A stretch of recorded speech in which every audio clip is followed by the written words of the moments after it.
This video will guide you through the steps for mounting the Alarm.com doorbell camera to the home. To complete this process, you will need the Alarm.com doorbell camera, the included doorbell camera mounting plate, and mounting screws. You will also need a Phillips screwdriver. The provided anchors can be used if installing into masonry or stucco. First, you will remove the existing doorbell and install the doorbell camera mounting plate using the screws provided. Please make sure to pull the existing wires through the center of the mounting plate. You will then slightly loosen the 2 contact screws on the mounting plate, allowing the wires to pass through. Insert one wire into each screw and tighten.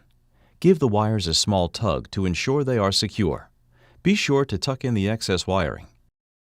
Take your Alarm.com doorbell camera and attach it to the top of the mounting plate first, and then snap the device into place. You may hear a click sound. Tighten the set screw located at the bottom of the mounting plate to secure the device into place. You will see the Alarm.com doorbell camera begin to power up. Pulsing blue means the battery is charging. Please allow your device to charge before continuing on to the syncing process. Once the camera is fully charged, it will begin flashing green and red. Now you are ready to sync the camera using the mobile app.